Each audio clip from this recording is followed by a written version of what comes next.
All right, welcome to Intro to Technology here at Alfred State. If you are an Alfred State student, more than likely it's your first technology course here in college. If you're not an Alfred State student and you're finding this on YouTube, you're more than welcome to stay. Just be aware that this is optimized for our student here at the college. My name is Justin Briggs and my office is in 405 if you need to meet me in person for some reason. If not, we'll go over the Discord policy, and that's primarily how we're going to communicate. It just gives us a lot more resources and a lot more access to me if you need it. Okay, so with that said, let's go over the course layout. This is obviously subject to change if we need it, especially if the school does something with COVID or anything else these days.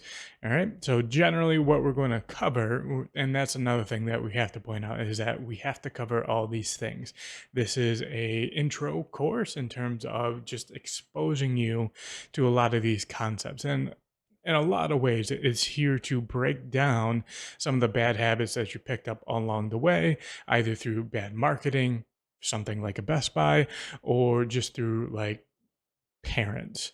Uh, so with that said, there's a little bit of breaking down that we got to do, and then we have to build you back up for how the technology world actually works. Okay, so the first thing that we got to do is Microsoft Office, right? So a good portion of you this day and age have been exposed to this relatively often. The big thing that we're going to have to cover a little bit more thoroughly is Excel. We find that a lot of our students struggle with Excel, so we're going to spend a good amount of time on that. PowerPoint and Word we're going to go over just to make sure that you're exposed to it, but most people at this point have used Word and used PowerPoint, and if they learn something new, it's a thing over here or a thing over here, or it's not really worth spending a bunch of time on it. Okay, computing history in general, there's what I'm going to be pointing out during that is, one, computers typically start as hyper specialized devices and then become more generalized compute as we move on. And then on top of that, all those hyper specialized things were for mostly government agencies that could actually spend the money on them. Hardware in general. Okay, so again, this is part of the portion of breaking down your old, what you would consider knowledge, and building you back up to the conceptual models that we need out of you in terms of how the hardware actually works. Because once you understand this, you can extrapolate relatively easily into different fields like IoT. All right, operating systems, we need to go over how they actually work. All right, basic networking, again, exposure, security and IT, again, exposure, Internet of Things, software development concepts.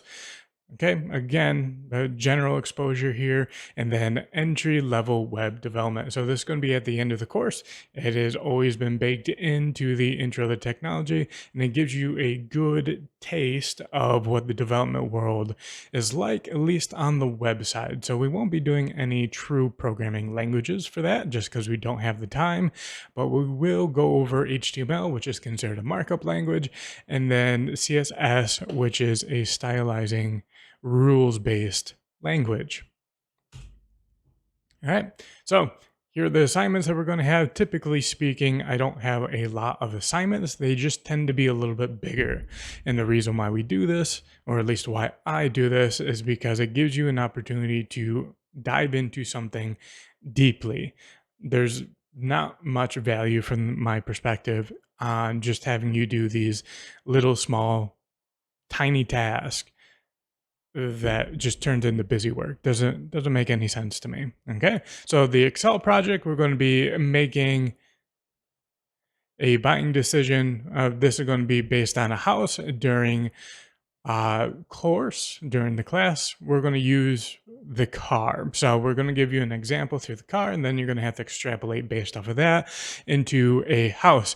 And then the numbers needed to be generated from a third party. So you need to use real numbers. You can't just make these things up. And what this is intended to do is, one, when you actually go out and attempt to go buy a house, you have a little bit better idea. And then two, how much money you're actually making, how much money you're spending on this experience. And hopefully it gives you an idea of the opportunity that you have here, and that is not something to be trifled with, and it should be taken seriously. All right. So, software presentation. This is where we're going to pick a piece of software that you haven't used before, and then you're going to present it in a tutorial manner to the rest of the course, or to the rest of the class, which is for the course. Now, with that said, we're not going to use anything that's pre-installed that people have already used before. So you're not going to be going over how to use IE or Edge, all right, or File Explorer. We're going to have to pick something that has relative depth to it and that you're going to have to learn and research about. Okay. And part of the reason why we do it like this is, one, to expose you to different operating systems and how the thing actually works, so you can actually explain it, but also so it gives you an opportunity to research something that you didn't understand before and learn it to a point where you can teach it to others. Very important skill, especially if you're going to be in the technology world. Okay. Business and IT security part 1. So this is going to be a research, analysis, and solution style paper. All right. And generally speaking, what we find here is that the writing skill coming out of high school isn't particularly up to snuff, for the lack of a better term. But we do want to give students an opportunity to write, uh, simply because writing is very important. It's formalized thought. You have to be able to think, and you have to be able to write, and you have to be able to articulate. And somewhere along the lines, we've forgotten the importance of that. So part 1 gives you an opportunity to write your arguments in terms of the dynamic between business motivations and IT security.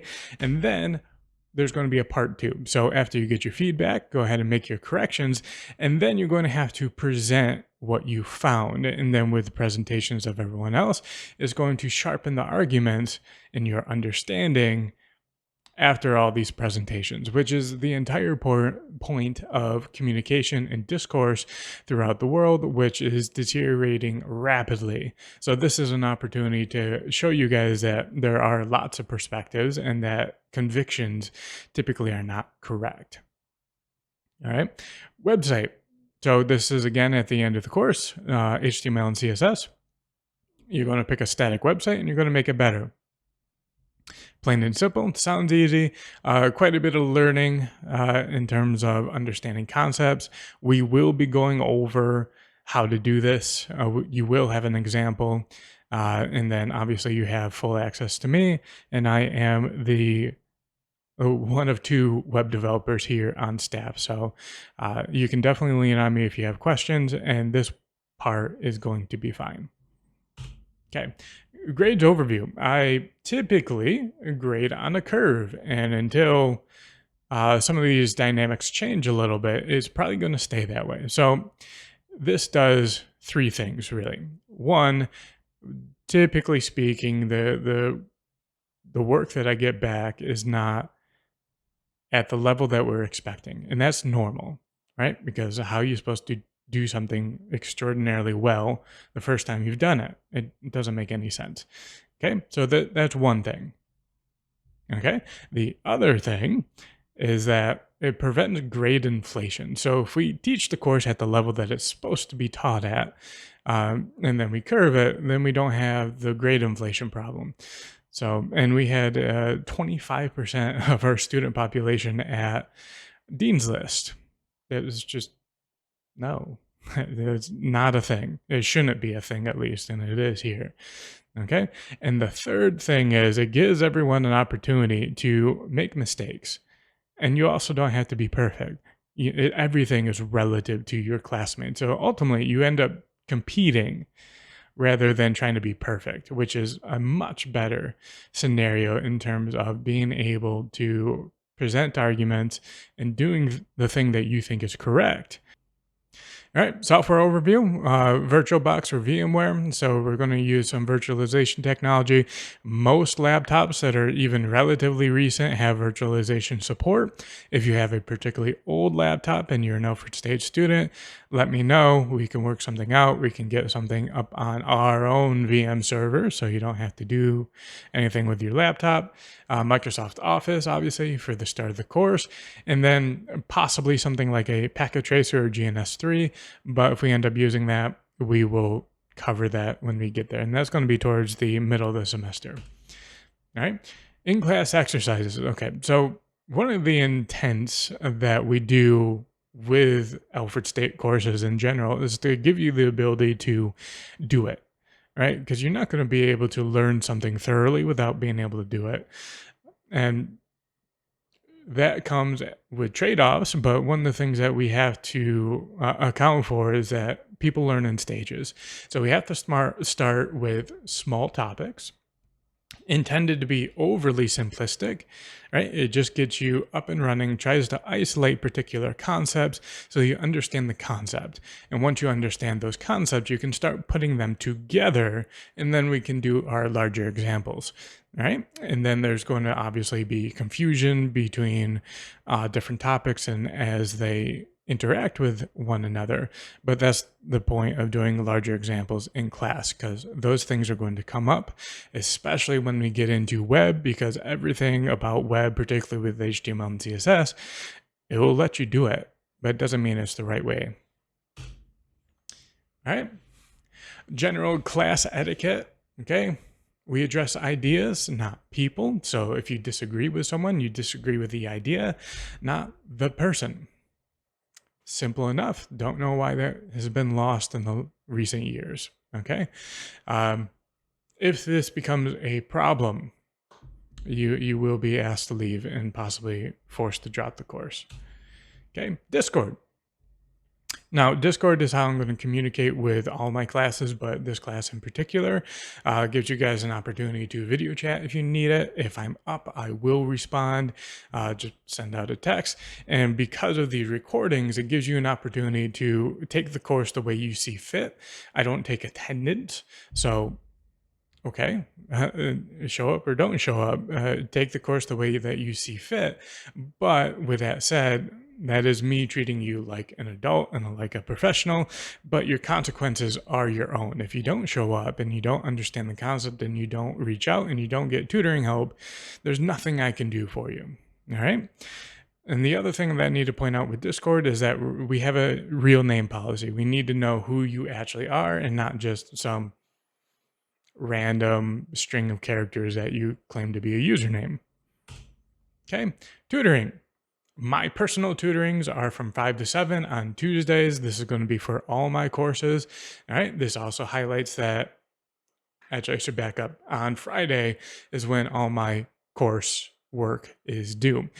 This is so I actually have the weekend to grade them, and you get rapid feedback in terms of your assignment. And then that gives you an ability to correct yourself as the curriculum moves on.